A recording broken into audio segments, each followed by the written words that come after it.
First was France, then Belgium, then Holland, and now Luxembourg.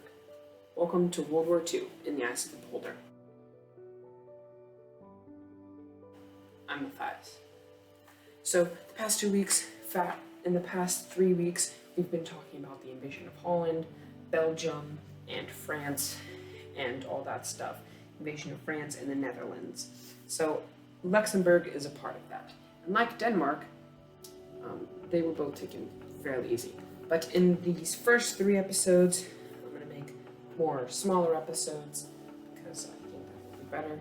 The first 3 episodes will be about Luxembourg's political status in this time period before the actual invasion.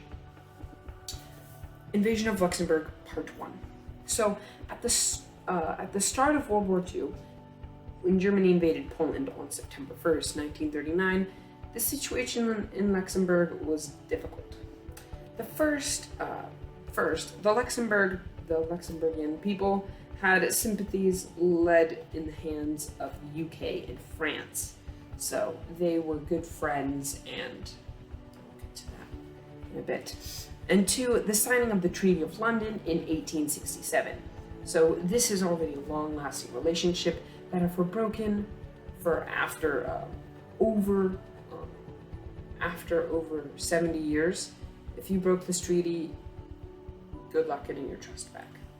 Promising strict neutrality and non-belligerent policy with its neighbors, the Netherlands, France, and Belgium. And because of this, Luxembourg only had a small volunteer force of able fighting men. Unlike Belgium and Holland, they knew a German invasion was inevitable, and they took heed to the word of France, Britain, and others. They did not rely on their neutrality to protect them from the invasion of Germany, especially after Germany broke the neutrality of Norway and Denmark in April that year, April 1940. So on September 14th, the ducal government, or Luxembourg's government, boosted its military strength to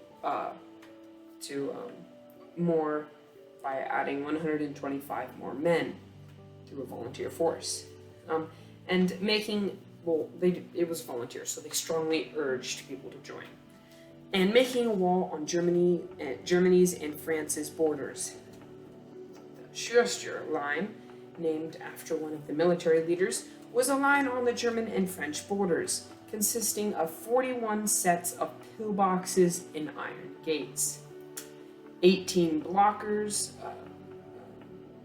on bridges, so 18 roadblocks on bridges, and 18 roadblocks on regular land. And which is not surprising because Luxembourg is very small, so they did not need much more than that. On the German side, and 5 roadblocks on the French side, they either thought that Germany would take France first and then Luxembourg, and they weren't exactly friends with France. Because of the lack of military engineers, the construction of these roadblocks and defenses went to civilian engineers. The French had great influence in this design and sponsored some of it. France advised 9 radio stations on the German border, with a 10th radio receiver in the barracks of the volunteer forces in the capital, or Luxembourg City.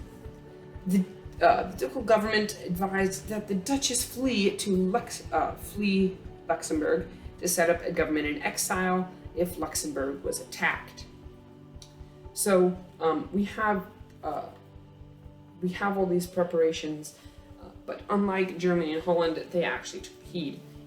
Holland was warned by France, by Britain, and by a lot of other people. And Belgium even had a suggestion from a pope that they did not heed either. So this was the result of their taking, but like Denmark, Luxembourg was still taken very fast. And honestly, if you look at this, how much they prepared to it for the size of their nation, if you made a size, they prepared fairly well with what they had.